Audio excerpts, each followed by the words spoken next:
On se dit tout, ravi de vous retrouver et j'accueille aujourd'hui quelqu'un qui est très important dans le contexte actuel de crise énergétique, gaz, pétrole, de guerre en Ukraine, quelqu'un qui joue un rôle important justement sur ces questions d'énergie. J'accueille Jean-François Carenco. Bonjour Jean-François. Bonjour. Comment allez-vous? Ça va. Prenez place, je suis ravi de vous accueillir dans l'émission On se dit tout. Vous savez que c'est un petit moment comme ça un peu privilégié pour des gens qui prennent des décisions importantes, et vous en prenez, Jean-François Carenco, président de la commission de régulation de l'énergie. Juste pour ceux qui ne vous connaîtraient pas, vous êtes un préfet, vous avez fait une carrière préfectorale. Je ne vais pas citer tous les territoires dans lesquels vous vous êtes égayé, Rhône-Alpes, entre autres, la Guadeloupe, il y a longtemps. Avec une particularité de l'outre-mer. J'ai fait 3 postes outre-mer et ça vous marque. Ça vous marque parce que ça veut simplement éduquer les serviteurs de l'État qui doivent en retenir. Pour être un bon serviteur de l'État, il faut aimer les gens. D'ailleurs, Jean-François, c'est intéressant, on va parler d'énergie parce que c'est votre actualité et c'est l'actualité, je dirais, européenne, pour ne pas dire mondiale. Mais plus de préfets, ça vous semble être une bonne idée de ne plus avoir de préfets? Vous qui l'avez été pendant 40 ans? Non, il y aura des préfets. Il y aura des préfets. Il y a des préfets. Vous savez que Bonaparte, son frère Lucien Bonaparte, a dit en 1802, quand les préfets ont été créés, de cette date-là, création des préfets, naîtra le bonheur des peuples. C'est un peu exagéré, mais j'y crois toujours. Donc il y aura encore des préfets? Bien sûr. Donc c'est les médias qui ont dit n'importe quoi, les journalistes disent n'importe quoi. Je ne critique jamais la presse, même si j'en pense pas moins souvent. C'est ça. Juste un petit mot, parce que je sais que vos activités sont très très occupées autour de cette question des régulations, des inquiétudes, parce que c'était un thème de campagne présidentielle, le pouvoir d'achat, et notamment l'augmentation des prix de l'énergie. C'est un sujet central chez les Français. Qu'est-ce que fait Jean-François Carenco quand il ne parle pas d'énergie, quand il ne parle pas d'interconnexion, et quand il n'est pas en réunion avec des éminences grises européennes pour parler énergie? Qu'est-ce que vous faites? C'est quoi votre passion? Vous vous plongez dans un bon livre? Vous allez peindre? Non, mais je fais 4 choses de plus. Je suis président d'une association qui s'appelle Coalia, qui est un assistant aux plus démunis, aux damnés de la terre. Une grosse association qui fait 405 millions de budget, 4800 salariés. Ça, c'est un loisir. Vous considérez ça comme un loisir? C'est un gros travail, mais je pense que quand vous avez eu la chance, qui a été la mienne dans la vie, c'est pas une chance qui tombe du ciel, vous devez faire plus. Vous devez faire plus. Vous rendez. Vous rendez, et puis, comme vous avez quand même, vous avez fait 30 ans préfet, vous êtes à la Creux, vous avez un certain nombre de relations, de capacités à agir, il faut utiliser ces capacités à agir. Donc j'ai ça, puis j'ai la culture. Oui, j'ai vu. La culture, j'ai créé, je vais en dire un mot, un prix qui s'appelle Montluc, Résistance et Liberté, un prix littéraire, et tous les ans, avec un superbe jury. Ça commence à monter en puissance, c'est la 4e année. On commence, si vous allez dans les librairies, il y a les bandeaux. Exact. Je suis écrivain, vous savez que je suis écrivain, vous n'avez pas vu. Mais... Et donc c'est très très bien ce prix Montluc. Là, on a décerné le prix à un Haïtien, Jean d'Amérique, pour un bouquin Soleil à coudre. C'est d'une violence à pleurer. Haïti, oui. Ouais, donc je fais ça en plus. Et puis je suis président de l'Opéra de Montpellier. J'ai vu. Voilà. Et la littérature, c'est quelque chose qui vous interpelle? Il vaut mieux se battre avec des mots qu'avec des armes. Et si les mots sont bien choisis, je pense qu'ils sont aussi forts que les armes, voire plus forts, puisqu'ils n'hypothèquent pas l'avenir. Est-ce qu'il y a un moment où vous vous posez dans votre vie? Est-ce qu'il y a un moment où vous vous êtes posé? Vous vous êtes dit, je vais regarder les choses avec un peu de recul, en soufflant un peu? Ou est-ce que votre personnalité, c'est le mouvement, c'est l'action, c'est l'activité? On peut être serein en étant actif. On peut être serein. Moi, je suis bien avec ma femme, voilà. Tantôt, on va marcher au bord de la mer. Mais on évacue. Voilà. Mais quand vous avez la capacité de ne pas le faire, travailler sur le monde et de ne pas le faire, je pense que c'est pas bien. Jean-François Carenco, vous connaissez la formule de l'émission. Des questions vous sont posées ensuite par G-Collect. C'est justement tout de suite la question de G-Collect.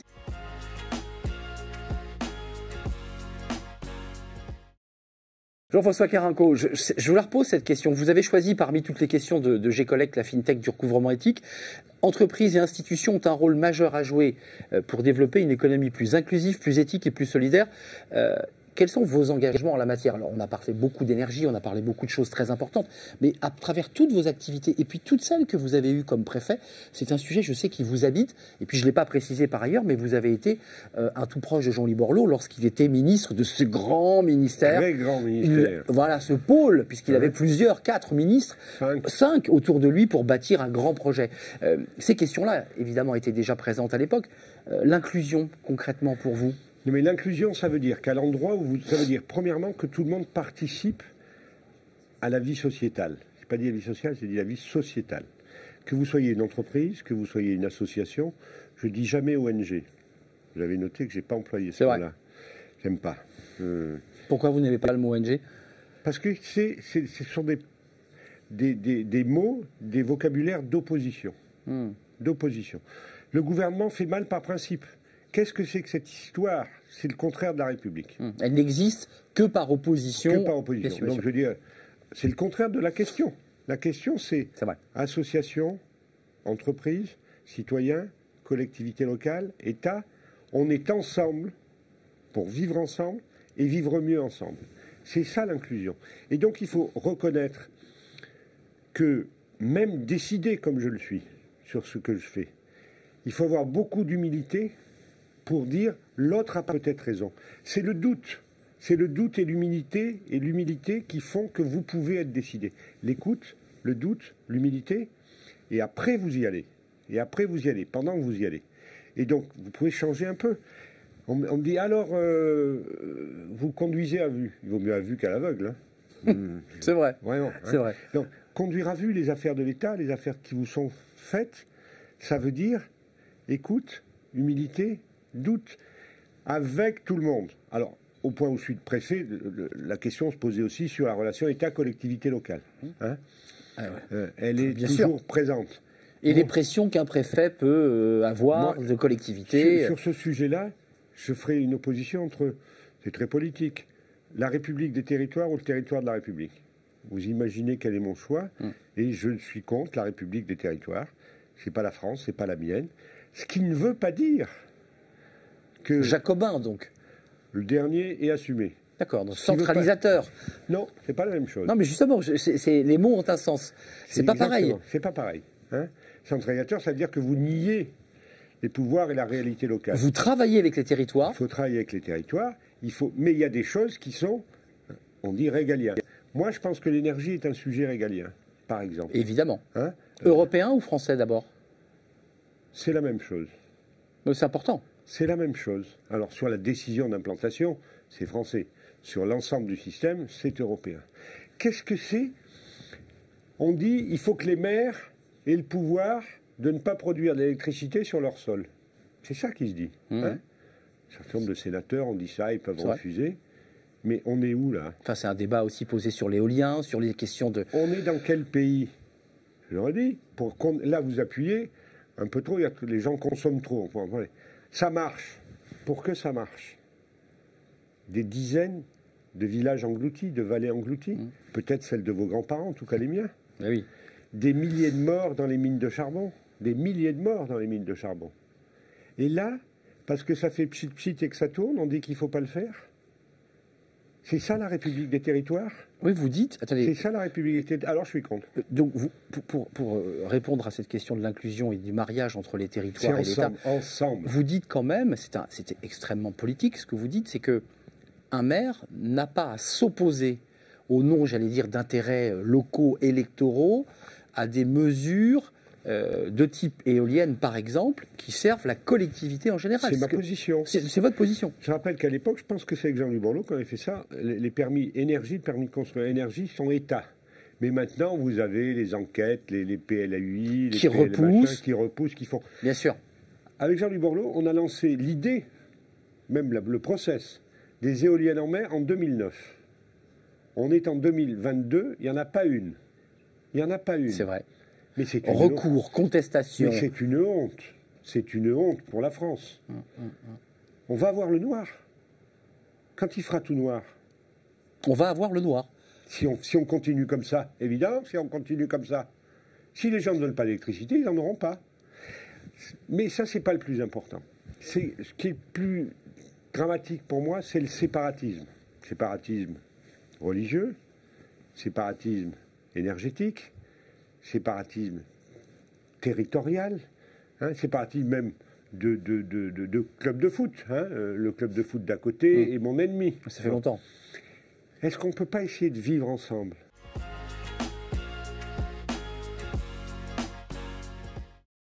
La question du Collège de Paris, alors c'est vous qui l'avez choisie cette question, oui. et j'ai envie de vous dire, à travers tout l'échange que nous avons depuis quelques minutes, elle vous correspond un peu.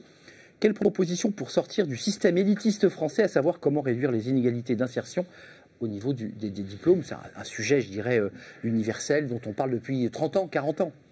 Moi, je ne suis pas pour sortir du système élitiste, ça dépend ce qu'on appelle système élitiste. Bon. Moi, je suis plutôt pour que les meilleurs soient aux manettes. Hein? Moi, j'ai fait HEC, ENA, du droit, des trucs, bon, très bien. La tête bien pleine, bien faite. Mais je l'ai fait avec du travail. La question, c'est comment on devient une élite. C'est comment on se comporte quand on est dans l'élite et comment on devient élite. Endogamie. Voilà. Mais c'est ça la question.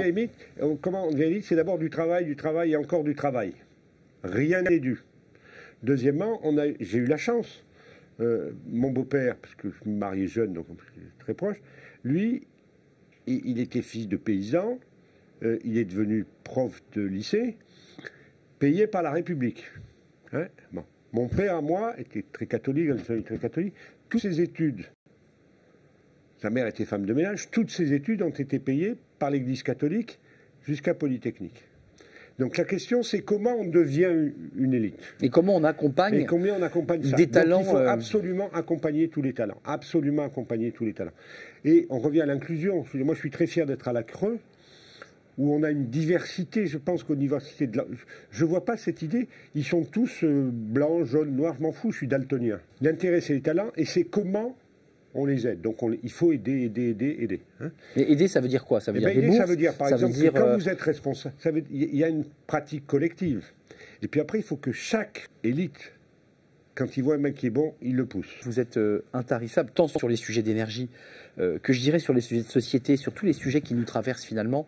C'est la question de l'hémicycle, c'est une question politique. Qu'est-ce que vous changeriez si vous aviez le pouvoir de le faire et dans quel domaine? C'est la question de l'hémicycle et c'est tout de suite.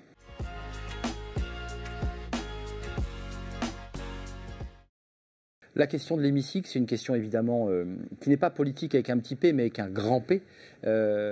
Si vous aviez le pouvoir, qu'est-ce que vous changeriez? Je travaillerais sur l'outre-mer. Parce que l'outre-mer, c'est la vitrine de la France. C'est une chance pour ces populations. Quand j'étais en Guadeloupe, il y a des ministres, premiers ministres des îles voisines qui me disaient « Monsieur Carenco, on ne pourrait pas devenir français ?» Alors j'ai écrit tranquille au Premier ministre, j'ai pris une engueulade mémorable du Premier ministre. On n'élargit pas comme ça. On n'élargit pas comme ça. Oui, c'est ça. Donc l'outre-mer, c'est à la fois une chance pour ces territoires, une image de la France, un porte-avions de la francophonie, un porte-avions de l'innovation. Hein. Donc c'est fabuleux. Énergétique d'ailleurs. C'est fabuleux l'outre-mer. Et donc je pense qu'il faut bouger beaucoup sur l'outre-mer pour qu'on tourne enfin la page de l'esclavage. On tourne enfin la page de l'esclavage. C'est très compliqué de se dire qu'il faut s'approprier un territoire dans lequel vous êtes arrivé à fond de cale, en vrai, avec un nom qui n'était pas le vôtre. Il faut 200 ans. On y est. C'est vrai. On y est presque. Et alors, quelle chance pour la France, ça serait. Hein, quelle chance pour... Il faut sortir de l'économie de comptoir, on y est encore. Il faut sortir de plaquer nos institutions là-bas. Elles sont différentes. Hein. Par la culture. Toussaint Louverture, les Français ne connaissent pas. Il est mort à Fort-de-Joux dans des conditions lamentables. C'est vrai. C'est un héros français, comme Delgrès. Il faut qu'on reconnaisse ça. La négritude, dont tout le monde dit « Ah, c'est pas bien de parler de négritude, c'est qu'on est raciste. » Mais c'est un truc, Senghor et Césaire, libérateur. Mais avec les téléphones portables, on ne peut plus rien dire. Mais là, je l'ai dit. Vous êtes un homme libre. Merci Jean-François Carenco. C'est en tout cas ce qui ressort de cet échange extrêmement riche, de votre personnalité, de ce que vous êtes aussi dans vos engagements personnels, humains aussi, et philosophiques d'une certaine manière. Et puis vous êtes aujourd'hui et toujours, jusqu'en 2023 je crois. Février 2023. Février 2023. Vous remplirez ou pas? Comment ça se passe? On n'a pas le droit. Vous n'avez pas le droit. Il faudrait changer la loi. C'est ça. Donc, jusqu'en février 2023, vous présidez aux destinées de cette commission de régulation de l'énergie, qui est un sujet éminemment sérieux, central dans notre actualité. Merci à vous, Jean-François Carenco, et merci à vous, évidemment, de votre fidélité, vous qui nous suivez dans On se dit tout. Je vous donne rendez-vous dans quelques jours. À très très bientôt. Bye bye. Décideurs engagés, l'émission TV de l'Hémicycle animée par Arnaud Ardouin, qui déshabille les décideurs, qui nous permet d'appréhender ce qui chaque jour leur donne envie de se battre et de réussir.